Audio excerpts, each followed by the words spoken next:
নীল শাড়ি পিঁধে তোর কমর নাচিলে ও মোর ধনী গো তোকে বড় মরম লাগি যায় ও ধনী বারে বারে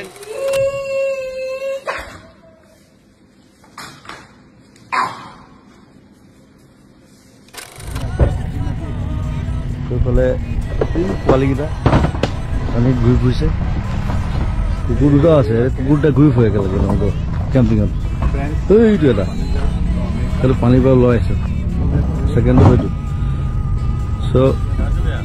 চ' ৰুবিকন ধুনীয়া জীপ বনাই লৈছে তাতে টেণ্ট ওপৰতে শ্ৰমিকৰ গাড়ীখন তেনেকুৱা ওপৰতে টেণ্ট আছে ৰাতি কৈছে মোক ওপৰত বোলে মই বোলে ওপৰত শুব লাগিব মই বোলে গাড়ী ওপৰত শুব লাগিব বুলি কৈছে ৰাতি মই কৈছোঁ শুম একো নাই নপৰল এতিয়া আমাৰ চকী টেবুল লগোৱা হৈছে খানা চানা হ'ব ৰাতি ইয়াতে থাকিম ধুনীয়া পাহাৰ চাৰিওফালে আৰু ছোৱালী জয়ন্ত সিও ফটো কৰি আছে ফটোগ্ৰাফী চ' আকৌ আপডেট কৰিম ফটো দি থাকিম আৰু কাইলৈৰ পৰা আকৌ বেলেগ জাৰ্ণি হ'ব জনাই থাকিম থেংক ইউ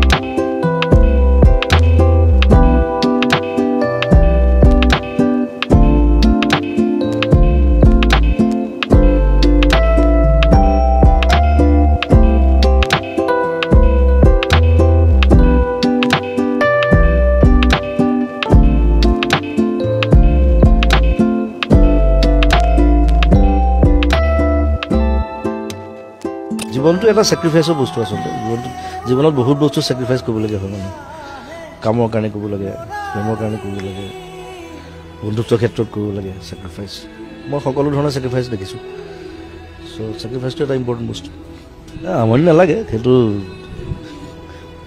নিজৰ কোঅপাৰেশ্যন আৰু কোঅৰ্ডিনেশ্যনটোৰ কথা আমনি লাগিলে দেখোন বেছিভাগ বিয়া নাথাকিলেহেঁতেন টিকি নাথাকিলে চ' আৰু যেতিয়া ইমান বছৰ থকাৰ পিছত যেতিয়া বণ্ডিংটো থাকে আণ্ডাৰষ্টেণ্ডিংটো বহুত ডাঙৰ হৈ যায় আকৌ ঘপকৈ নতুন কাৰোবাৰ লগত আকৌ আণ্ডাৰষ্টেণ্ডিং কৰাটো টাইম লাগে আকৌ চ' সেই আণ্ডাৰষ্টেণ্ডিংটোৱে আচলতে গোটেই জীৱনটো চলাই লৈ গৈ থাকে গতিকে সেইটো ইম্পৰ্টেণ্ট কথা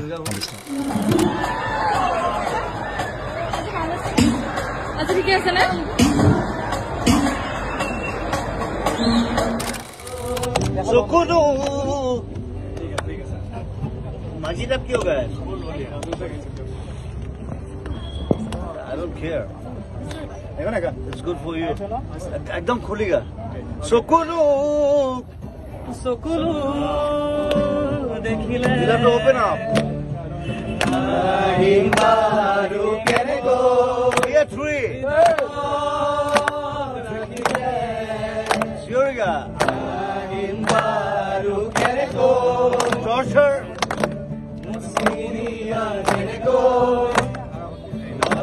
Dingin torture ko. Today report.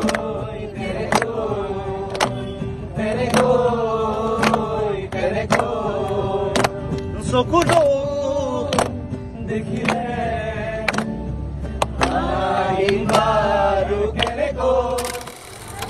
সকলকে নমস্কাৰ আৰু মই আছোঁ এতিয়া মোৰ জোনালী সেন্দুৰীয়ালীৰ নতুন ষ্টুডিঅ' ZJ মিউজিক ষ্টুডিঅ' আৰু আপোনালোকে দেখিছে চাৰিওফালে অকল গছ ইয়াত বিভিন্ন ধৰণৰ গছ মই ষ্টুডিঅ'টো বনোৱাৰ আগতে গছবিলাক লগাই লৈছোঁ আৰু এই গোটেই বছৰটো আমি ঘৰৰ ফল মূল খাইছোঁ চব্জি খাইছোঁ ষ্টুডিঅ'ৰ আৰু এটা সম্পূৰ্ণ গ্ৰীণ পৰিৱেশ ঘৰটো মই গ্ৰীণ ৰাখিছোঁ সেইকাৰণে যিমান পাৰি ষ্টুডিঅ'টো আৰু সম্প্ৰতি এটা হুলস্থুল এটা চলি আছে গছ কটাক লৈ বিভিন্ন জেগাত দেখিছোঁ ডাঙৰ ডাঙৰ গছ কাটি দিবলগীয়া হৈছে ৰাস্তা বনিছে তাত কিবা বেলেগ বস্তু বনিছে গতিকে আৰু চৰকাৰে কৈছে যে আমি গছ কাটিছোঁ যদিও আমি বিভিন্ন ঠাইত গছ ৰুইছোঁ তাক বেলেঞ্চ কৰিবৰ কাৰণে কিন্তু এতিয়া কিছুমান জেগা আছে যেনে ৰিচেণ্টলি যিটো হুলস্থুল চলি আছে দীঘলী পুখুৰীৰ সেই পুৰণা গছখিনিক লৈ পেলাই এতিয়া সেই গছখিনি হৈছে গোটেই দীঘলী পুখুৰীটোৰ সৌন্দৰ্য এতিয়া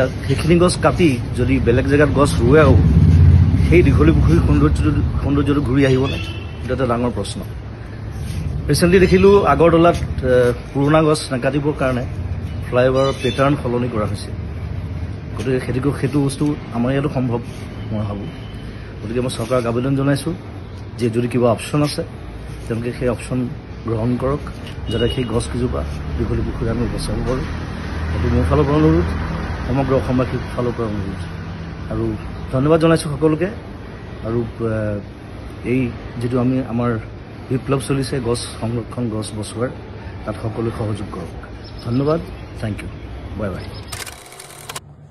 Hi guys, my friends from Singapore. I'm coming to Singapore tomorrow on 17th of September and we are organizing an event called Northeast Festival. There, I'm Zubin Garg from Bollywood in Assam and Northeast and I'll be coming to join you and I invite you, all of you, to join us for this cultural event. It's not only culture, it's a traditional event. From Northeast, we organize in different places and this time we are doing it in Suntec City, Singapore.